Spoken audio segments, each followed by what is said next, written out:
La clase de hoy vamos a seguir hablando de fe y vamos a terminar lo que es la fe, repasando qué es fe natural, fe espiritual, los tipos de conocimiento, tipos de incredulidad y por qué es importante oír y obedecer la palabra de Dios para el desarrollo de nuestra fe. Como siempre, vamos a comenzar la clase con una oración, pidiéndole al Padre el día de hoy, muy especialmente, para cada uno de los padres que se encuentran en nuestro grupo, para que tú les des sabiduría, Señor, los fortalezcas y les des todas las herramientas para que ellos puedan ser unos padres amorosos y unos padres que den ejemplo y que puedan llevar a sus hijos día a día a través del conocimiento tuyo, Señor, protegiéndolos, proveyéndolos y guardándolos y cuidándolos de todo mal. Señor, también te ponemos en el día de hoy todos nuestros padres, todos nuestros esposos que también han sido padres, los abuelos, en fin, todos aquellos que han tenido esa bendición de poder tener hijos. Te pedimos que los bendigas y que siempre, Señor, tú estés al alcance de ellos para guiarlos en cualquier decisión que deban de tomar. También te ponemos esta clase. Sabemos que todo lo que vamos a decir aquí te lo vamos a entregar para que tu Espíritu Santo seas nuestro maestro, sea el que nos instruya, el que nos enseñe. Te damos ya la gloria y la honra porque solamente a ti te corresponde. En el nombre de Jesús. Amén, amén y amén.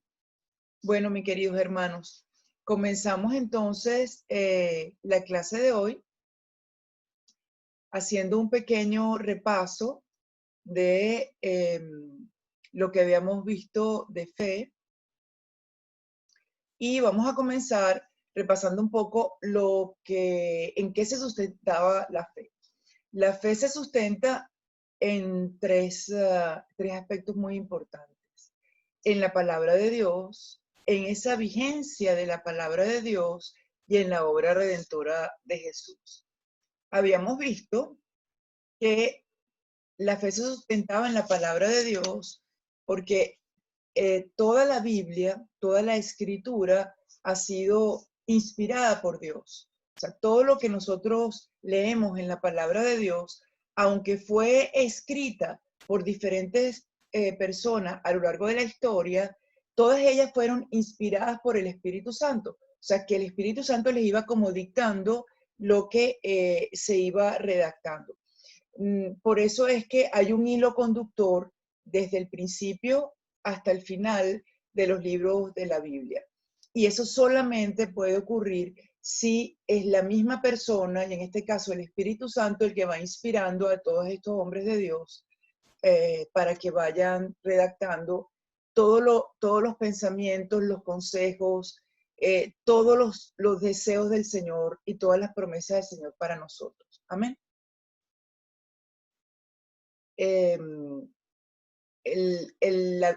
La fe está sustentada en la palabra de Dios, pero además que esta palabra de Dios sigue vigente. O sea, como nosotros podemos ver en Mateo 5, el 18, en Mateo 5, el versículo 18, Jesús dijo que el cielo y la tierra podrían pasar, pero ni una tilde, ni una jota de la ley iba a pasar hasta que todo sea cumplido. Entonces, tenemos la certeza de que lo que se dice y lo que se escribió en la Biblia, no importa hace cuántos miles de años, sigue estando vigente. Vigente para el momento en que se escribió y vigente para nosotros ahora en este siglo. Y seguirá vigente hasta el fin de los tiempos. ¿Ok? Como dice Pedro en su primera carta, en el capítulo 1 del 24 al 25, dice que toda carne es como hierba y toda la gloria del hombre como flor de la hierba. La hierba se seca y la flor se cae, mas la palabra de Dios permanece para siempre. Y esta es la palabra que ha sido anunciada a través del Evangelio. Esa palabra está vigente y lo vemos también en el Antiguo Testamento, que siempre se asegura de que la palabra de Dios va a permanecer por los siglos de los siglos. En el Salmo 33:11 vimos que el consejo de Jehová, o sea, sus pensamientos van a permanecer para siempre, de generación en generación. O sea, no importa cuál es el siglo, no importa cuál es el año, es eternamente, de generación en generación, la palabra de Dios se mantiene. Porque ¿quién escribió? ¿De quién es la palabra de Dios? De Dios, y Dios es eterno, y Dios es el mismo ayer, hoy y por los siglos. ¿Ok? En Números 23:19 dice, Dios no es hombre para que mienta, ni hijo de hombre para que se arrepienta. Él dijo y no hará, habló y no lo ejecutará. O sea que Él siempre va a ser fiel a su palabra. En lo que está basado la fe, es en la obra redentora de Cristo, porque toda la Biblia iba anunciando desde el Génesis este plan maravilloso de salvación que el Señor nos presentó en el momento que Adán y Eva pecaron, que fue cuando Él dio la promesa de que para siempre iba a haber enemistad entre la simiente de la mujer, que es Jesús, y la serpiente, que es Satanás. Y ahí estaba el plan de redención donde decía que esta simiente, o sea, Jesús iba a aplastarle la cabeza a la serpiente, a Satanás, o sea, lo iba a vencer para siempre. Y es en esa obra redentora que nosotros ahora nos podemos acercar a Dios. Ahora, si se hubiera escrito toda la Biblia y se había profetizado desde ese momento que iba a ocurrir esta obra redentora, y la obra redentora no ocurrió, entonces para nada sirve esta palabra de Dios. Sin embargo, todo lo que se iba diciendo y todas las profecías y profecías que se iban anunciando del Mesías se cumplieron cuando Jesús vino a la tierra. Pero además tenía que finalizar. ¿Y cómo finalizaba? Con la resurrección de Cristo. Porque si Cristo hubiera muerto en la cruz y no hubiera resucitado, vana es nuestra fe. Amén. Entonces, nuestra fe se basa en la palabra de Dios, en la vigencia de esa palabra y además en que la obra redentora de Cristo. ¿Ok? Nosotros entonces debemos confiar que Jesús perdonó nuestros pecados, nos rescata de esa situación caída en la que nosotros estábamos, y Él en la cruz nos sustituyó para que nosotros ahora tengamos libertad de acercarnos a Dios, y podemos creer y podemos tener también, podemos pedirle a Dios que esas promesas que Él puso en su palabra se hagan una realidad en cada uno de nosotros, estén disponibles para nosotros. Amén. Como dice 2 Corintios 5:21, al que no conoció pecado, lo hizo por nosotros pecado, para que fuésemos hechos justicia de Dios en él. Y habíamos terminado la clase anterior hablando de los dos tipos de fe. La fe natural, que es esa confianza que uno tiene en algo que uno ve y tiene fe que eso va a pasar, que eso va a suceder, que eso se va a lograr, que era como la fe que tenía Tomás, que él le dijo que él tenía que ver las heridas del Señor para creer que realmente había resucitado. O sea, el que se había parecido a los discípulos, él quería comprobar si era realmente Jesús, si tenía las marcas de los clavos. Esa es la fe natural que tiene que ver para creer. Y esa es la fe que nosotros podemos tener en personas o en situaciones que se van a dar porque siempre se han dado. Por ejemplo, nosotros podemos tener confianza que si nosotros tenemos, por ejemplo, un hijo muy estudioso, que siempre ha sido estudioso, responsable, nosotros decimos y tenemos la confianza porque lo estamos viendo, que es de esa manera que ese hijo va a graduarse de lo que está estudiando. O sea, nosotros tenemos esa fe, pero es porque estamos viendo cómo es él, tenemos acceso a esa realidad. ¿Ok? Ahora, esa es la fe natural y es necesaria. Nosotros necesitamos esa fe para poder alcanzar muchas cosas que tenemos que lograr en la vida, y parte de esa fe es la que tenemos, esa confianza que tenemos en nosotros mismos de que podemos lograr y hacer cosas, ¿sí? Pero hay otro tipo de fe que es la fe espiritual. Esta fe espiritual es la que obtiene lo imposible, lo que nosotros no podemos con nuestro esfuerzo obtener. Esta fe es la que está siempre relacionada con no ver. O sea, la fe espiritual es lo que ve lo imposible como si fuera posible. Amén. Y es lo que decía Hebreos capítulo 11, el versículo 1 que dice, esta es la fe, la sustancia de las cosas que se esperan, la demostración de las cosas que no se ven. ¿Ok? Y en Lucas 18:27, Jesús le dijo, lo que es imposible para los hombres es posible para Dios. Entonces, esta fe espiritual es la fe en la que nosotros pedimos cosas imposibles para nosotros, cosas que nosotros no podemos lograr porque son imposibles, pero para Dios son posibles. Acuérdense que todo lo que es sobrenatural para Dios es lo normal en Él. O sea, hacer milagros es lo normal en Él, es como respirar para nosotros. O sea, para Él no es nada grandioso ni nada difícil, es su manera de ser. Él es Dios todopoderoso y para Él todo es posible. Amén. Entonces, estos son los dos tipos de fe que tenemos, la fe natural y la fe espiritual. Tenemos dos tipos de conocimiento, porque como hemos visto, la fe está sustentada en la palabra de Dios. Entonces vamos a ver que necesitamos ese conocimiento de la palabra de Dios para poder alcanzar y para poder desarrollar esta fe. Pero hay dos tipos de conocimiento. Así como vimos que había una fe natural y una fe espiritual, también tenemos estos tipos de conocimiento. El conocimiento natural, que es el conocimiento que nosotros adquirimos por nuestros sentidos, que es lo que hacemos todos cuando estudiamos y además con nuestras experiencias.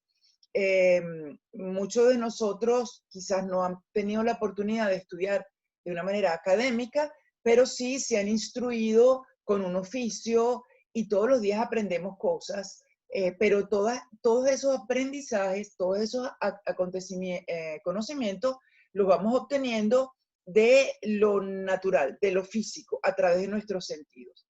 ¿Ok?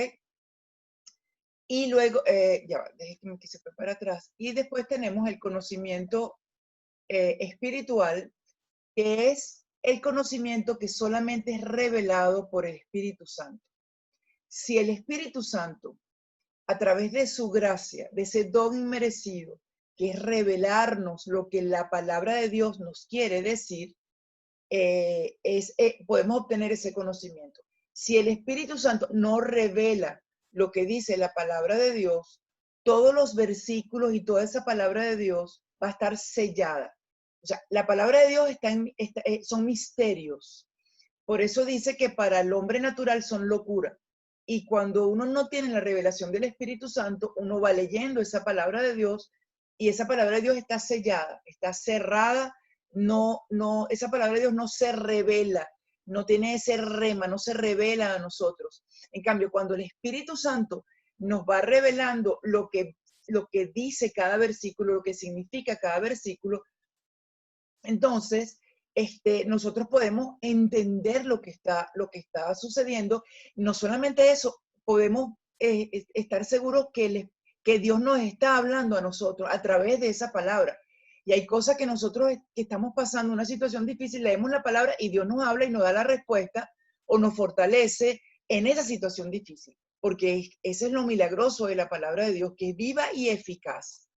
¿Ok? Entonces, en Efesios 1:17 dice que el Señor, que el Dios del Señor nuestro Jesucristo, el Padre de Gloria, os dé espíritu de sabiduría y de revelación en el conocimiento de Él. Necesitamos esa revelación en el conocimiento de Él para poder tener acceso a lo que dice la palabra de Dios. ¿Ok? Y solamente eso viene del Espíritu Santo. En Job 28:28 y dijo al hombre, he aquí que el temor del Señor es la sabiduría y el apartarse del mal, la inteligencia. ¿Ok? Aquí vemos en Primera de Corintios 2, del 5 al 13, habla de esto, exactamente de lo que yo le estoy diciendo, que la palabra de Dios son misterios. Y vean cómo son misterios que Satanás conoce la escritura, pero él no tiene la revelación. Él puede leer las letras, pero no sabe lo que significa. Y por eso él no entendía la obra redentora de Cristo. Satanás pensaba que si Jesús iba a estar crucificado, pues entonces había vencido porque lo había derrotado, estaba muerto, porque no entendía lo que significaba esa obra redentora de Cristo. Entonces, eso lo podemos leer en 1 Corintios 2, del 5 al 13, y lo vamos a leer ahorita, y con esto terminamos esta primera parte de la clase. Dice, y ni la palabra de mi predicación, está hablando Pablo a los corintios, fue con palabras persuasivas de humana sabiduría, sino con demostración del Espíritu y de poder, para que vuestra fe no esté fundada en la sabiduría de los hombres, sino en el poder de Dios. Sin embargo, hablamos sabiduría entre los que han alcanzado madurez, y sabiduría no de este siglo, ni de los príncipes de este siglo que perecen. Los príncipes de este siglo son todas las personas, incluyendo las huestes de maldad, que son de este siglo, o sea, que no son de Dios. O sea, esa sabiduría que puede tener personas importantes, gobernadores, dice Pablo, que él ha hablado sabiduría, pero no es la sabiduría que pueden decir los príncipes de este siglo que perecen, o sea, no es sabiduría de hombres. Mas hablamos sabiduría de Dios en misterio, ¿ven? Son misterios. Es una sabiduría oculta, la cual Dios predestinó antes de los siglos para nuestra gloria. O sea, ahí están los misterios que están para nosotros, los que el Espíritu Santo nos los va a revelar. De hecho, si se dan cuenta, cuando los discípulos andaban con Jesús, ellos no entendían muchas de las cosas que decía de Jesús, aunque les hablaba por parábolas. Jesús les tenía que explicar, porque ellos todavía no tenían el Espíritu Santo que les iba a revelar a cada uno de ellos lo que la palabra de Dios significaba. Entonces, en el verso 8 dice, la sabiduría, la que ningún hombre, ninguno de los príncipes de este siglo conoció, o sea, de Satanás y todas sus huestes de maldad, porque si la hubiesen conocido, nunca habrían crucificado al Señor de gloria. O sea, y también los judíos no lo hubieran crucificado, porque ahí era donde estaba la victoria. La victoria estaba en la cruz. Claro, por eso es que la cruz es tropiezo, porque ¿quién iba a pensar que la cruz era la victoria de Cristo? Antes bien, como está escrito, cosas que ojo no vio, ni oído yo, ni han subido en corazón de hombre, son las que Dios ha preparado para los que le aman. Y Dios las ha preparado para nosotros, que somos los que le amamos. Pero Dios nos las reveló a nosotros por el Espíritu, porque el Espíritu todo lo escudriña, aún lo profundo de Dios. Entonces, como se dan cuenta, todo este conocimiento, el conocimiento espiritual, no lo podemos obtener nosotros a través de nuestro sentido, a través de nuestra inteligencia. Solamente lo podemos obtener por revelación divina, por revelación del Espíritu Santo. Y cuando el Espíritu Santo nos lo revela, entonces nosotros podemos tener acceso a esos misterios y podemos entender lo que Dios tiene predestinado y lo que Dios tiene para nosotros. Amén. Vamos a terminar ahorita esta parte de la clase y continuamos con los tipos de incredulidad. Yo entonces voy a cerrar acá, le podemos dar doble clic y seguimos con la segunda parte de la clase.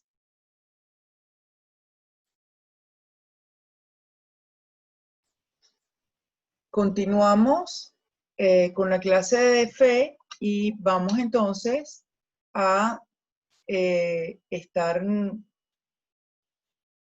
hablando de los tipos de incredulidad.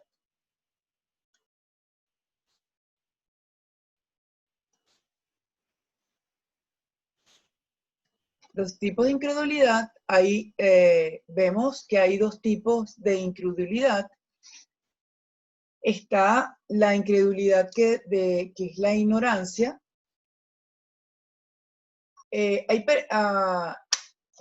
Y esto nos sucede a todos nosotros antes de venir a Cristo. Si nosotros no habíamos tenido esa oportunidad de que alguien nos predicara realmente la palabra de Dios, nos predicara el Evangelio. Quizás habíamos escuchado, pero más bien tipo de religión acerca de Dios, pero no la palabra de Dios revelada. Entonces, tenemos dos tipos de incredulidad. Esta incredulidad, que es de ignorancia, que es cuando las personas no conocen a Dios. Y lo vemos en Romanos capítulo 10, el versículo 14 dice, ¿cómo pues invocarán a aquel en el cual no han creído? ¿Y cómo creerán aquel de quien no han oído?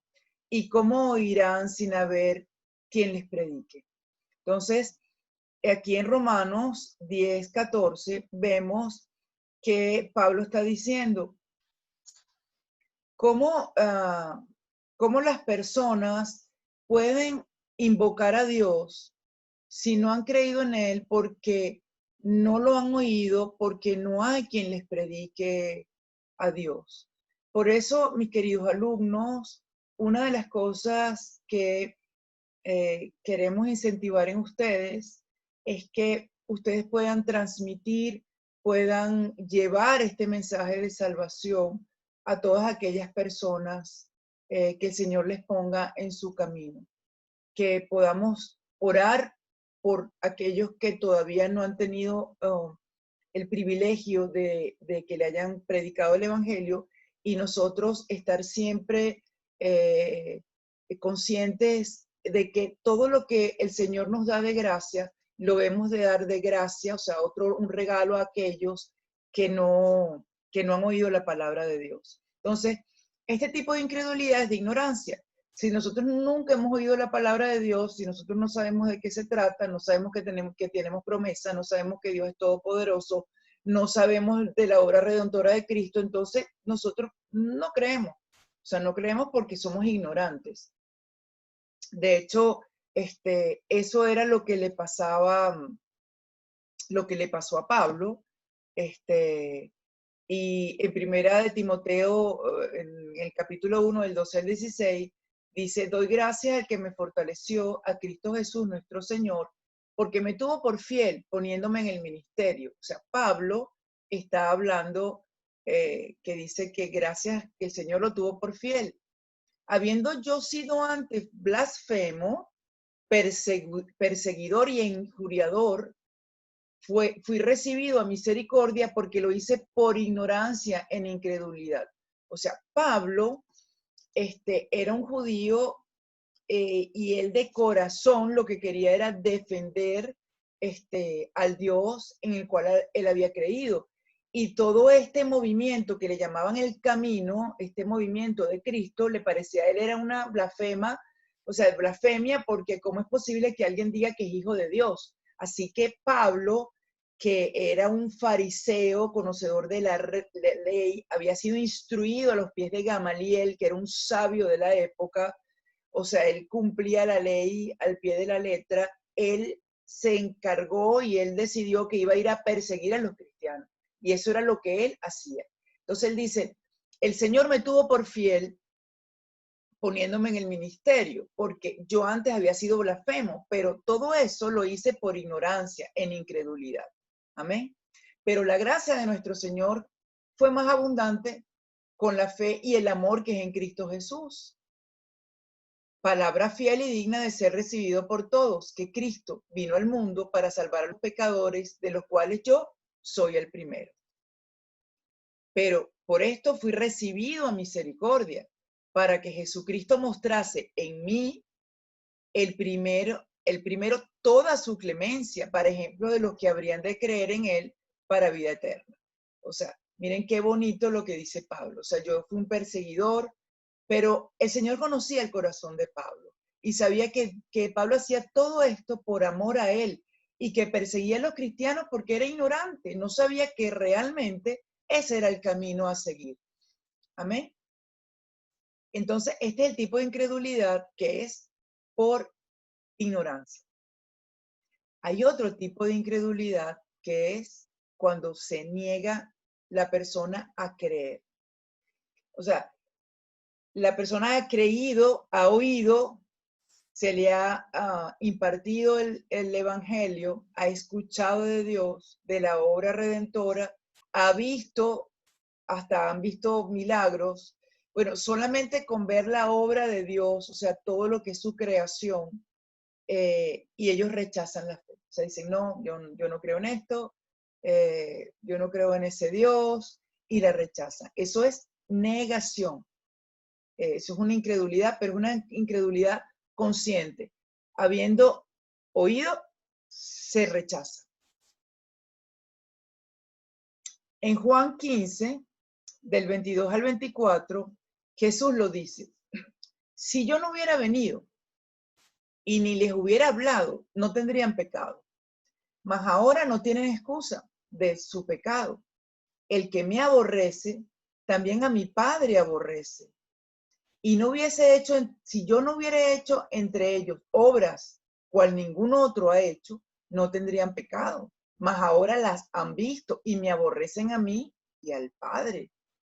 Y vean cómo dice Juan en el capítulo 1, en el verso 10, dice: a lo suyo vino. O sea, Jesús vino primero al pueblo de Israel, a la descendencia de David. Y dice que los suyos no le recibieron. No solamente eso, sino que además lo crucificaron. Esto es negarse a creer.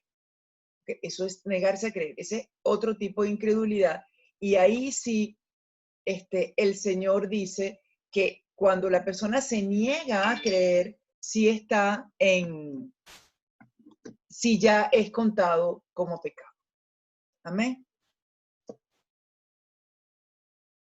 Vamos a entrar ahora en otro aspecto muy importante, que es la importancia de oír y de obedecer.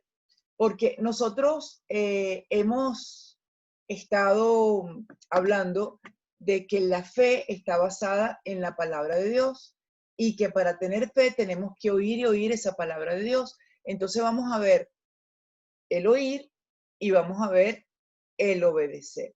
Las dos cosas que necesitamos para poder desarrollar nuestra fe y poder actuar en fe. Como habíamos visto, en Romanos 10:17, la fe viene por el oír y el oír la palabra de Dios. Entonces, cuando se oye la palabra de Dios, como habíamos hablado, esta palabra de Dios está viva y actúa sobre nosotros.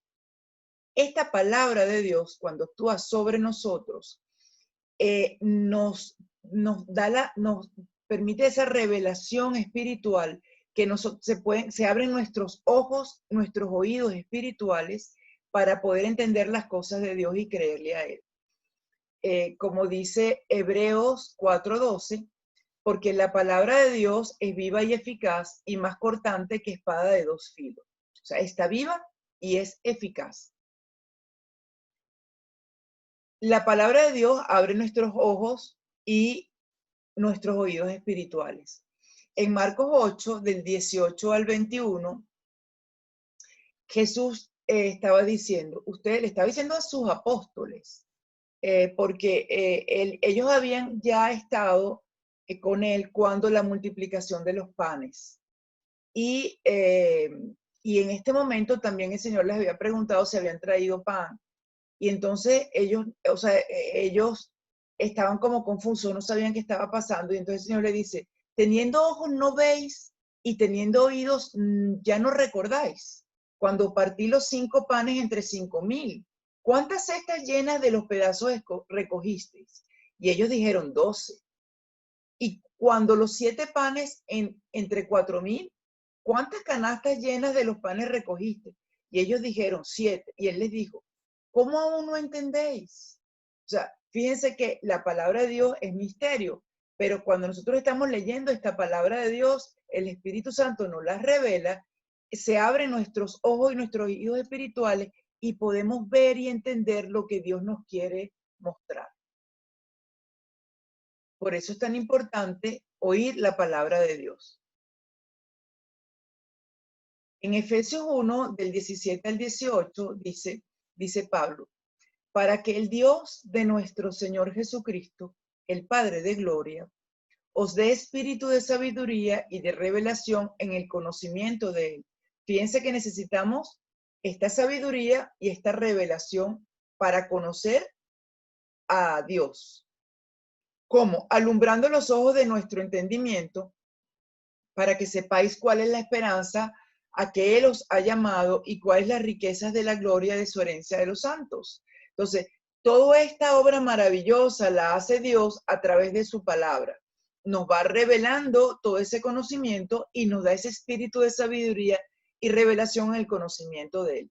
Y de esa manera nosotros podemos tener ese conocimiento de la esperanza a la cual Él nos ha llamado, o sea, esa salvación eterna que el Señor nos ha dado, y además poder estar seguro de esas riquezas de la gloria de Dios, que es una herencia que el Señor nos ha dado a nosotros. O sea, esa es nuestra herencia, la herencia de los santos. Y nosotros tenemos acceso a esa herencia a través de la fe. Pero para eso tenemos primero que oír la palabra de Dios. Aquí les tengo una cita que es de Job, que Job le dice a Dios: de oídas te había oído, pero ahora mis ojos te ven. Eso es como lo que nos había pasado a nosotros antes. Nosotros habíamos oído de Dios. O sea, alguien había oído de Dios, sabíamos que había un Dios, pero era como unas oídas así de lejos. Pero cuando nosotros entramos en su palabra, empezamos a leer su palabra, esa palabra nos empieza a revelar lo que el Señor dice. Nosotros también podemos decir como Job: de oídas te había oído, Señor, pero ahora mis ojos te ven. Porque cuando la palabra de Dios se revela a nosotros, nuestros ojos espirituales se abren y podemos ver cuál es la verdad, la realidad y lo que la voluntad de Dios para nosotros. Amén. Esto es algo maravilloso. Porque, ¿qué sucede? Job había pasado todo lo que pasó, toda esa prueba tan fuerte, estaba en esa prueba, y él estaba hablando con Dios como diciéndole, o sea, él no entendía lo que le estaba pasando y estaba de una manera reclamándole al Señor. Y en un momento Dios le dijo que, o sea, tú crees que tú te lo sabes todo, amárrate tus lomos, o sea, amárrate la cintura que ahora voy a empezar yo a hablar. Y le empezó a decir: ¿dónde estabas tú cuando yo hice los cielos y la tierra? Tú sabes cómo se hace para detener las aguas, ponerle límite. Tú sabes cómo para que el viento, o sea, le empieza a decir una y otra cosa. Y Job Job dijo, o sea, realmente yo no sabía nada, o sea, qué ignorante soy. Y le dice y le reconoce y le dice: Señor, de verdad que de oídas te había oído, pero ahora mis ojos te ven. Qué maravilloso eso, ¿no? Y eso todo ocurre por la revelación de los pensamientos de Dios a través de conocer su palabra. Amén.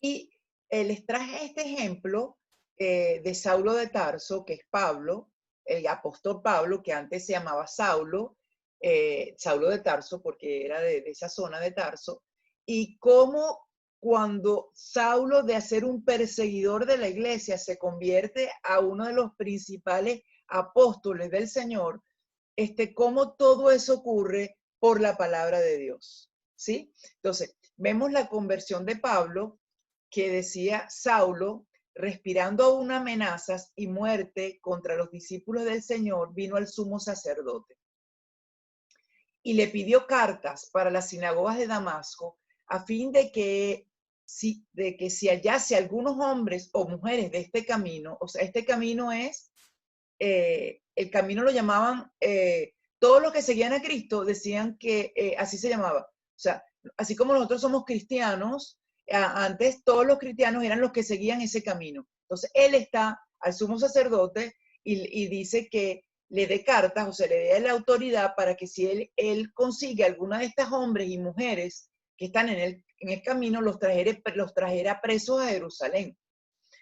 Entonces dice: mas yendo por el camino, o sea, yendo hacia Damasco, aconteció que al llegar cerca de Damasco, repentinamente le rodeó un resplandor de luz del cielo.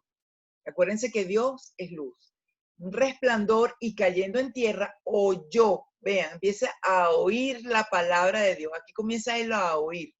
Oyó una voz que le decía: Saulo, Saulo, ¿por qué me persigues?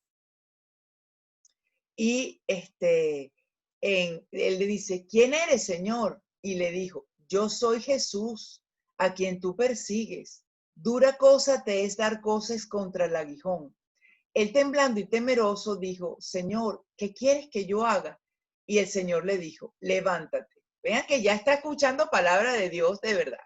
Dice: levántate y entra en la ciudad y se te dirá lo que debes de hacer.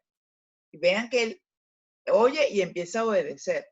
Y los hombres que iban con Saulo se pararon atónitos, oyendo a la verdad la voz, mas sin ver a nadie.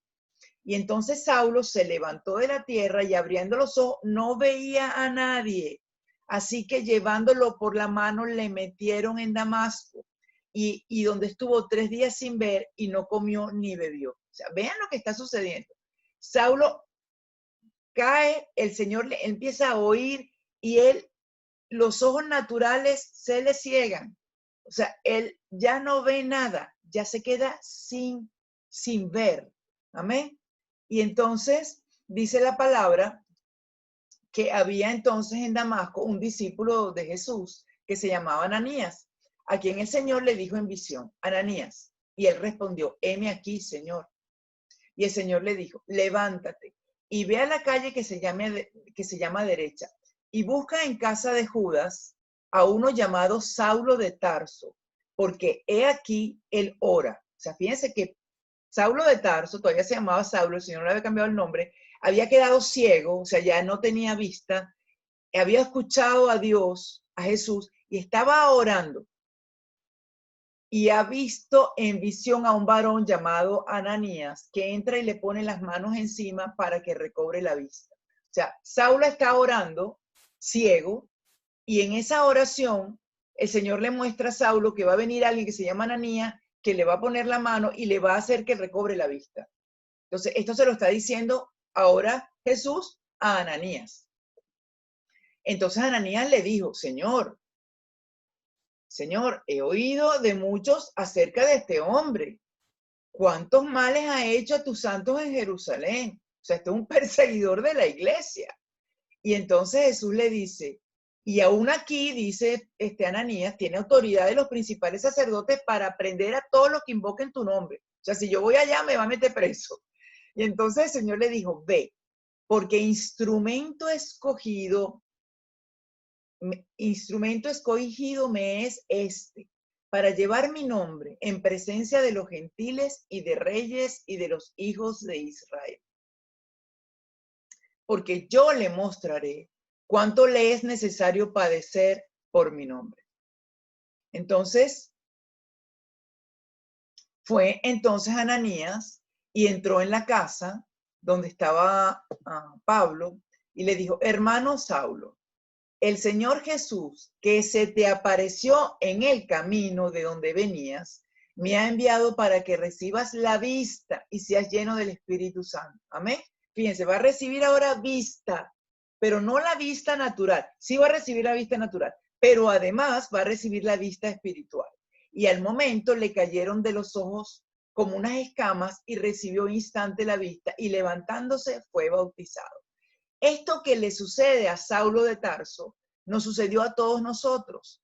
Nosotros estábamos ciegos espiritualmente y cuando el Señor viene a nosotros, nos quita las escamas de los ojos, nos quita el velo que tenía enfrente de nosotros y ahora nosotros podemos ver y comprender esos misterios maravillosos que el Señor tiene para nosotros en su palabra. Amén.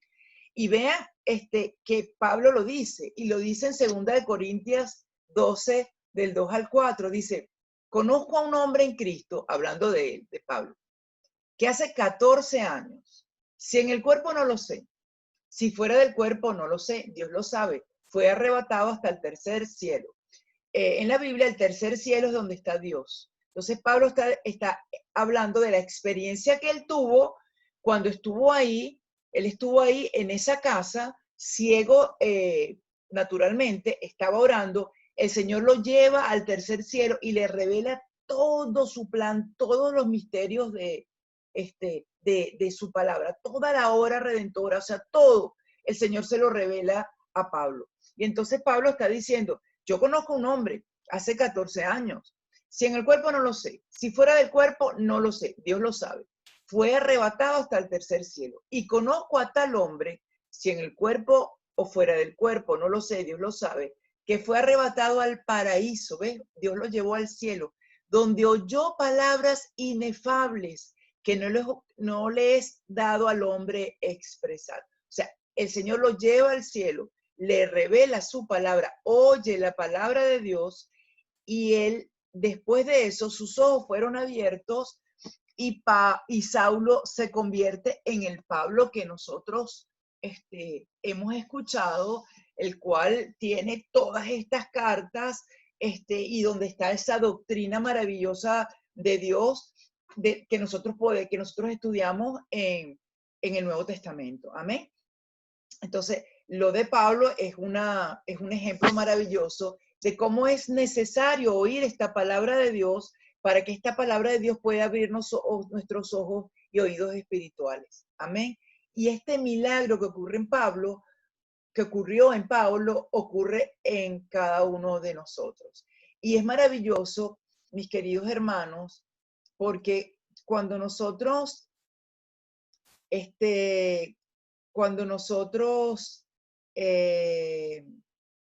estamos cada vez estudiando más la palabra del Señor, miren, ustedes se leen un versículo, ese versículo les habla y ese versículo les ministra y es todo maravilloso, o sea, realmente el Señor le habló a través de esa palabra y después ustedes oyen otra persona o al pastor hablando de ese versículo y en ese mismo versículo hay otro misterio que ustedes lo están oyendo y wow, el Señor lo revela a través de esa otra persona. O sea, y lo que uno va viendo a medida que uno va estudiando y estudiando la palabra de Dios es que como el Señor es infinito, los misterios de cada una de sus palabras son infinitas. Entonces, cada vez que nosotros vamos estudiando y vamos leyendo, el Señor se nos revela una y otra y otra y otra vez. Y hay un misterio tras otro misterio, tras otro misterio, tras otro misterio en su palabra. O sea, su palabra es inagotable, su palabra nunca termina. Amén.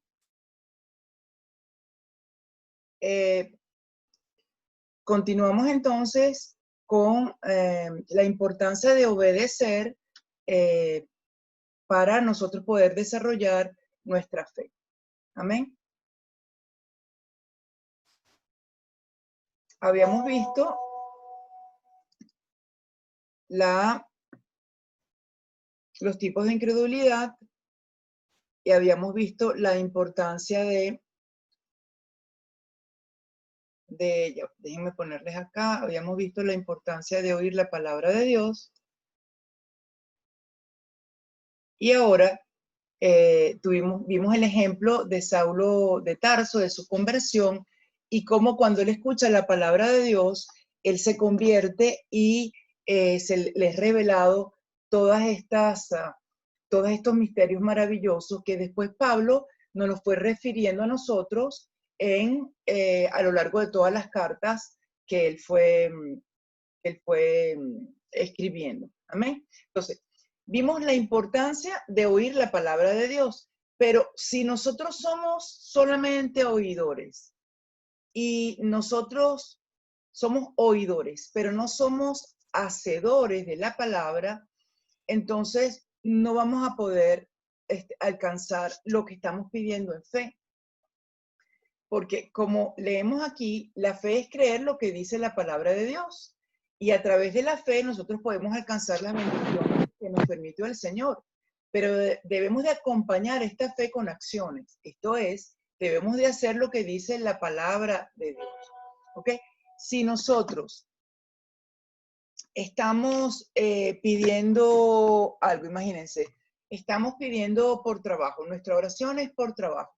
Y nosotros hacemos la oración, le pedimos al Señor por ese trabajo que necesitamos y bueno, terminamos de orar, no sé qué, y entonces al día siguiente nos quedamos en nuestra casa, nos salimos, nos preguntan, mire, ¿cómo te va? Entonces uno siempre le contesta, bueno, aquí tú sabes, la situación está muy difícil, no consigo trabajo, bueno, ¿qué se le va a hacer? O sea, no, si nosotros, esa no es la actitud. Si nosotros hemos pedido al Señor trabajo, nosotros tenemos que tener la seguridad que el Señor nos va a dar ese empleo. Pero no es que nos vamos a quedar en la casa esperando que el empleo nos caiga del cielo. Nosotros vamos a actuar en fe. ¿Qué vamos a actuar en fe? Empezamos a tocar puerta, puerta, puerta, puerta, porque sabemos que el Señor ya abrió una puerta. ¿Cuál? No sabemos, pero Él ya la abrió, porque si nosotros le pedimos conforme a su voluntad, Él nos ha escuchado. Así que nosotros estamos esperando esa buena nueva, esa buena noticia, y tenemos que actuar de esa manera. O sea, esperando así, expectante por lo que el Señor va a hacer. Amén. Entonces, vemos que la fe sin obra está muerta. Y esto lo vemos en Santiago del 2 al 17. No es diferente, no es al revés. No es que uno obra y las obras dan fe. No, sino que la fe, si no tiene obras acompañadas, está muerta, porque significa que tú no creíste. Si nosotros, por ejemplo, decimos que somos cristianos y que hemos creído en la obra redentora de Cristo y que Cristo nos salvó, pero nosotros actuamos de una manera que no está de acuerdo con la voluntad de Dios, entonces lo que nosotros decimos que creemos en Cristo está muerto. Porque si nosotros decimos que creemos en el Señor Jesús y nosotros maltratamos a todo el mundo, decimos mentira, somos unos tramposos, entonces esa fe es mentira. O sea, nosotros no podemos haber creído en Jesús, porque cuando nosotros creemos en Jesús viene una conversión en nosotros. Y esa conversión hace que nosotros actuemos según lo que hemos creído, según lo que nuestra fe hemos creído. Entonces, la fe sin obras está muerta. Por eso el Señor decía, por sus frutos los conoceréis. Entonces, todo lo que nosotros pidamos tiene que estar acompañado con una acción. Esa es la fe en acción. Amén. Y vamos a ver ejemplos de esto. Vamos a ver la próxima. De la importancia de obedecer la palabra de Dios. Piensen que en Deuteronomio, en el capítulo 28, del 1 al 14, Dios dice, porque si oyeres la voz del Señor tu Dios, fíjense que oyeres, primero oyes, practicando, o sea, no solamente escuchas, sino obedece, porque cuando uno practica algo, uno está haciendo algo en función de lo que ha oído, y guardando todos tus mandamientos, que yo te intimo hoy, el Señor tu Dios te ensalzará sobre todas las naciones que pueblan la tierra y vendrán sobre ti y te alcanzarán todas estas bendiciones con tal de que obedezcas sus preceptos. ¿Ven? Es oír y obedecer. Cuando uno obedece la palabra de Dios, uno actúa en fe, porque a veces uno hace cosas o sea, uno hace cosas en obediencia, no porque estemos viendo ya que la promesa se cumplió. O sea, por ejemplo, bueno, son tantas cosas. Si nosotros hemos pedido alguna cosa, tenemos una tristeza por supóngase que un hijo de nosotros está pasando por una situación y tal, nosotros lo ponemos en oración y nosotros hemos orado y el Señor, en esa oración sabemos que el Señor nos ha contestado y que va a bendecir y va a sacar de esa situación a nuestro hijo. Nosotros no podemos seguir entonces con los brazos así, todos alicaídos, o sea, bueno, no, si nosotros tenemos que ya actuar en fe. Nosotros decimos, no, Señor, tú dices, ya tú trataste con él, ya salió de esta situación, yo te doy gracias, Señor. Y uno se mantiene en esa fe, mantiene peleando espiritualmente, hasta que lo veamos con los ojos naturales. Pero con nosotros los ojos espirituales ya lo hemos visto y tenemos que actuar así en fe. O sea, sin la quejadera, sino en fe. Amén. Y el Señor, y si ustedes, les invito a que vayan a Deuteronomio 28 para que vean las promesas maravillosas que el Señor tiene para todos los que han oído su voz y han obedecido lo que el Señor les dice. Y en Lucas 8, del 19 al 21, está Jesús estaba predicando en un sitio, había muchísima gente, y llegó la mamá de Jesús, la Virgen María, con los hermanos de Jesús. O sea, vinieron ellos, me imagino que querían hablar con Jesús. Y entonces, dice el pasaje que entonces su madre y sus hermanos vinieron a él, pero no podían llegar a él a causa de la multitud. Y entonces se le avisó diciendo, o sea, Señor, tu madre y tus hermanos están fuera y quieren verte. ¿Y qué les dijo Jesús? Respondiendo, le dijo, mi madre y mis hermanos son los que oyen la palabra de Dios y la hacen. ¿Ven? O sea, el Señor no tiene excepción de personas, por eso no podía amar más a su mamá ni a sus hermanos, porque Él es Dios, Él nos ama a todos por igual. Y Él dice, ¿quiénes son mis hermanos y mi madre? Los que oyen mi palabra, pero además la ponen por obra. Amén. Fíjense lo importante de obedecer la palabra de Dios. Y aquí les traje, para finalizar, un ejemplo, el ejemplo de Abraham, que es el padre de la fe, cuando Dios promete a Abraham un hijo. Al principio, Abraham se llamaba así, Abraham, y después Dios le cambia cuando le da la promesa y le pone su nombre Abraham. ¿Ok? Dice, después de estas cosas, vino la palabra de Jehová a Abraham en visión diciendo, no temas, Abraham, yo soy tu escudo y tu galardón será sobremanera grande. Y respondió Abraham, Señor Jehová, ¿qué me harás? Siendo así que ando sin hijo y el mayordomo de mi casa es este Damaseno Eliezer. Y el Señor le dice, mira, Abraham, y le dijo también Abraham, mira que no me has dado prole, y he aquí que será mi esclavo el heredero nacido en mi casa. O sea, Abraham no tenía hijos, lo que tenía era un esclavo, que era Eliezer, y decía, bueno, o sea, yo no tengo hijos, ya me estoy poniendo viejo, entonces ahora, quién me va a heredar? Porque además, eso era una ofensa, una cosa horrible que una persona en esa época no tuviera hijos. Y entonces el Señor le dice, no te heredará sino un hijo tuyo será el que te heredará. Entonces, Dios promete a Abraham y le dijo, lo llevó afuera, como leemos en Génesis 15:5, y le dijo, mira ahora los cielos y cuenta las estrellas, si las puedes contar. Y le dijo, así será tu descendencia. ¿Ok? Esa es la promesa que Dios le da a Abraham. Y dice la palabra, y vamos a ver los 4 pasos que Abraham hizo para recibir esta promesa y cómo él actuó en fe. ¿Okay? El primer paso es que él oyó la palabra de Dios, o sea, él estaba con Dios, caminaba con Dios, y Dios le habla y le dice, no te va a heredar sino un hijo tuyo será el que te va a heredar.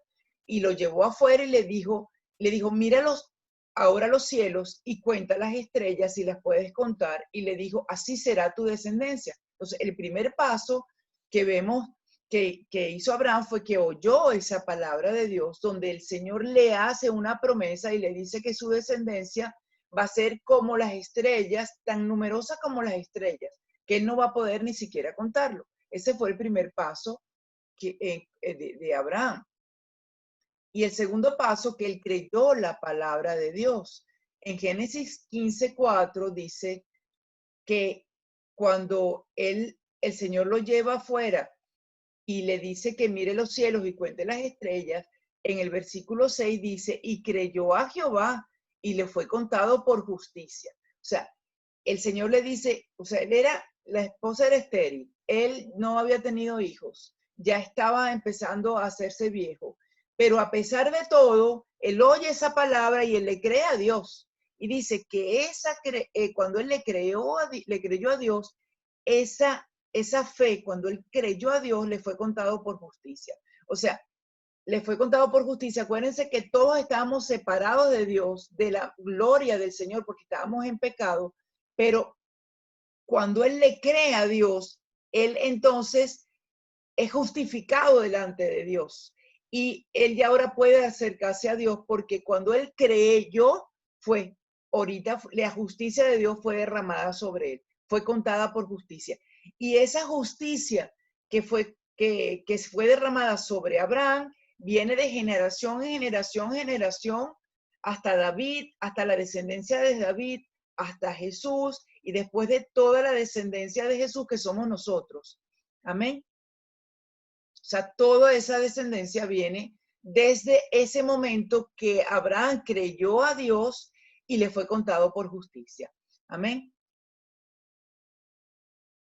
En Romanos, en el capítulo 4, versículo 18, dice que Abraham creyó en esperanza contra esperanza para llegar a ser padre de mucha gente, conforme a lo que se le había dicho, así será tu descendencia. Entonces, perdón, disculpen, vean que Abraham cree en esperanza contra esperanza. O sea, pasaban los años, Dios le había dado esta promesa y él no se debilitaba, su fe no se debilitaba porque él, cuando se le iba bajando la fe, volvía esa esperanza, no, el Señor me dijo y yo sé que Él va a hacerlo. Y otra vez pasaba, no, yo sé que el Señor lo dice y yo sé que Él va a cumplir su palabra.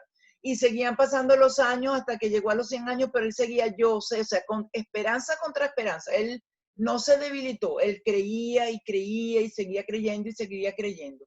Por eso lo llamamos Padre de nuestra fe. Este es el segundo paso. Él creyó la promesa que el Señor le había dado.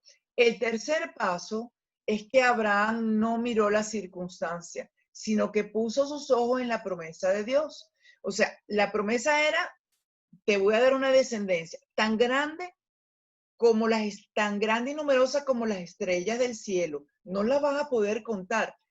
Y en esa descendencia yo voy a bendecir a todas las familias de la tierra. O sea, de tu descendencia, Abraham, yo voy a todas las familias de la tierra, yo las voy a bendecir. Y Abraham no miró sus circunstancias. Como vemos en Romanos 4:19, dice que Abraham no se debilitó en la fe al considerar su cuerpo que estaba como muerto, porque siendo de casi 100 años, o a la esterilidad de la matriz de Sara. O sea, estos eran dos ancianos. Sara ya no, o sea, ya no, como dice la palabra, no tenía la costumbre de las mujeres, porque ya era menopáusica, ya estaba estéril, había estado estéril toda la vida, además era menopáusica. Y, y además, en Romanos, en Romanos y en Génesis dice que Abraham ya estaba muerto, o sea, un hombre de 100 años ya no podía engendrar hijos. Y dice la palabra que aunque su cuerpo estaba así, y su esposa estaba estéril, dice, no se debilitó en la fe al considerar su cuerpo, ni la esterilidad de Sara, sino que él puso sus ojos, mantuvo sus ojos en la promesa. Y eso es una de las cosas que nosotros debemos de hacer. Cuando nosotros le pedimos a Dios algo en oración, nosotros no debemos poner los ojos en la circunstancia que estamos viendo, sino que debemos mantener nuestros ojos en la promesa, en lo que Dios ha dicho. Y aunque veamos cosas y pareciera que nada va a cambiar, nosotros debemos seguir persistiendo en esa oración, en fe, en que lo que el Señor ha prometido lo va a hacer. Amén. Como hizo Abraham. Y en el cuarto paso que hizo Abraham fue que no dudó por incredulidad. O sea, él no dudó. O sea, él se mantenía esperanza contra esperanza, manteniendo los ojos en la promesa. Y como dice Romanos en el capítulo 4, del 19 al 20, dice, y no se debilitó en la fe al considerar su cuerpo que estaba ya como muerto, siendo de casi 100 años, o la esterilidad de la matriz de Sara. Y dice, tampoco dudó por incredulidad de la promesa de Dios, sino que se fortaleció en fe dando gloria a Dios. O sea, él no dudó por incredulidad. No fue que dijo, bueno, ya se acabó, ya yo soy un viejo, el Señor ya qué hijo voy a tener, olvídate de ese hijo, ya yo estoy para morir. O sea, no, él no dudó por incredulidad, sino que él se fortaleció en fe. ¿Y cómo se fortaleció? Dándole gloria a Dios. Dándole gloria a Dios. Le decía, gloria a Dios, Señor, porque yo sé que tú me has bendecido, tú estás multiplicando, tú me has dado ese hijo maravilloso de la promesa.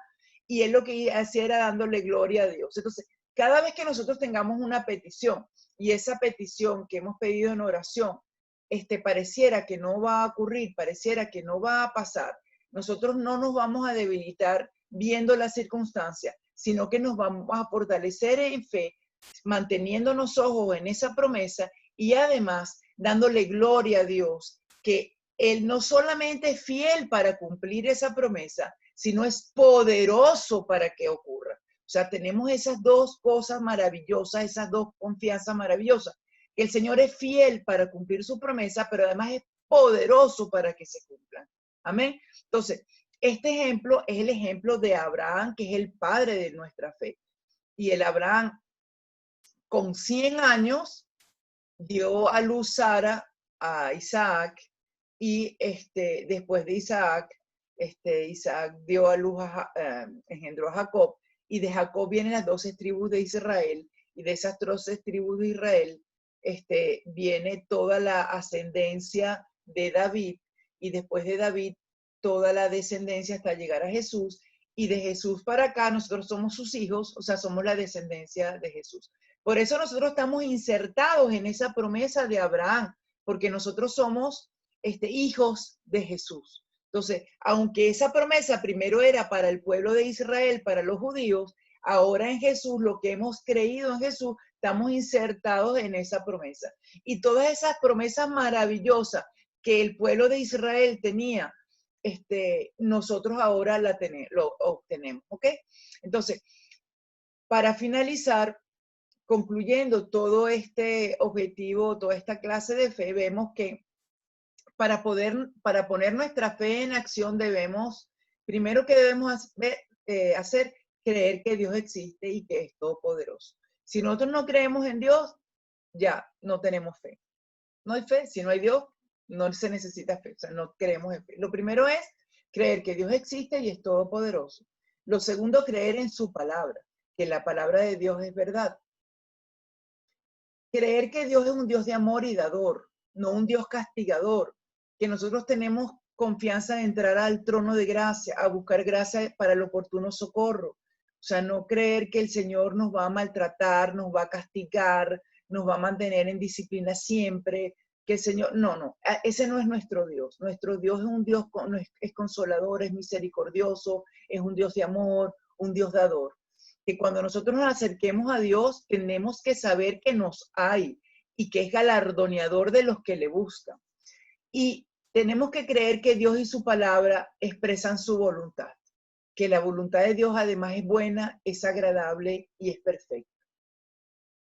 Y creer que hemos recibido de Dios. O sea, cuando nosotros le pedimos en fe, creer que ya lo hemos recibido y actuar en función de esa fe. Amén.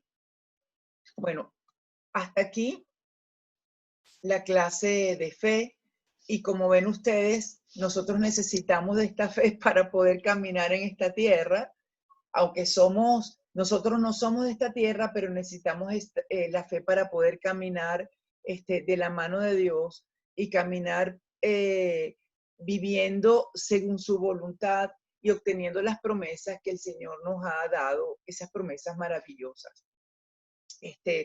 Para terminar, vamos a hacer una oración y bueno, le vamos a dar gracias a Dios por todas estas cosas maravillosas que nos has enseñado en todas estas clases de fe.